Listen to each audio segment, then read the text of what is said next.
Bonjour à tous. Dans les circonstances exceptionnelles que nous vivons, un des grands enjeux va être de savoir occuper notre temps. Un des moyens pour cela, et je pense en particulier aux collégiens, aux lycéens, aux étudiants, c'est de se remettre à la lecture.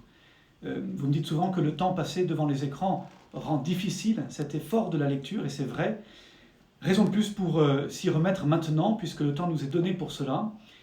Je vous invite à trouver des livres qui vont vous nourrir aussi bien l'intelligence que l'âme, qui vont vous enthousiasmer, qui vont pouvoir vous faire grandir.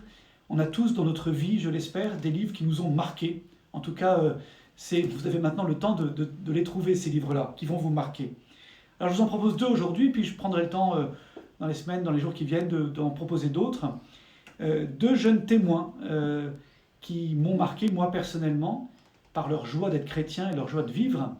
Je crois en plus beaucoup à cette idée qu'on a au ciel ces grands frères et ces grandes sœurs qui nous montrent le chemin parce qu'ils ont vécu la même vie que nous. Et c'est ça que j'aime bien, c'est que dans leur vie à eux, vous allez retrouver votre vie étudiante, vos joies, vos peines, vos enthousiasmes, vos grands désirs, vos faiblesses.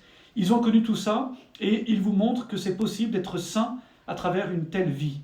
Alors la première, c'est Claire de Castelbajac, une jeune Française qui est morte en 1975 à 22 ans. Une vie comme une comète, c'est-à-dire qui passe trop rapidement à nos yeux, mais qui est lumineuse, qui nous éclaire. Et en particulier, Claire nous éclaire par sa joie de vivre, par sa foi joyeuse et lumineuse, par sa clarté aussi. C'est ce qui va marquer en tout cas ses amis, c'est ce qu'ils diront. Je vous invite à lire sa petite vie, qui est vraiment accessible à lire, et qui enthousiasme, qui donne envie tout simplement d'oser y croire pour nous aussi. Une deuxième biographie, c'est celle de Pierre Giorgio Frassati. Il y a d'ailleurs plusieurs biographies de lui. Pierre Giorgio, il est bien heureux, l'Église l'a donné en exemple aux jeunes, aux sportifs.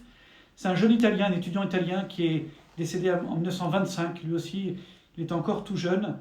Et Pierre Giorgio, il va marquer ses amis, il va être rayonnant dans son groupe d'amis qu'il a autour de lui, il entraîne beaucoup les autres. D'abord par son amour de la montagne, par sa passion pour le sport, par sa passion pour les sommets. Il en fait sa devise d'ailleurs, verso l'alto, vers les hauteurs, vers les sommets. Et c'est tout à fait lui, il disait souvent, il ne faut pas vivoter, il faut vivre pleinement. Et Pierre Giorgio, ce que j'aime chez lui, ce qui m'a marqué, c'est qu'il a toujours vécu pleinement. À travers les épreuves qu'il a connues, à travers les joies qu'il connaît, il se donne à fond, il se donne totalement. Et c'est pour ça d'ailleurs qu'il entraîne les autres avec enthousiasme. Il va les amener vers le bon Dieu. Il va les amener aussi dans le service, vers les pauvres. Pierre Giorgio va bouleverser son entourage par sa charité concrète. Voilà. Il était le fils d'une famille assez aisée. Ses parents d'ailleurs n'étaient plus très pratiquants. Et Pierre Giorgio va un peu surprendre tout le monde parce que lui va vivre sa foi et cette charité chrétienne à 100%. Toujours avec la joie, toujours joyeusement, toujours généreusement. Voilà, deux vies pleines, deux vies qui n'ont pas été longues, mais qui ont été données. C'est pour ça qu'elles sont belles, c'est pour ça qu'elles vous enthousiasmeront. Je vous souhaite de prendre le temps de lire ces livres, d'en lire d'autres témoignages qui vous feront grandir. À très vite.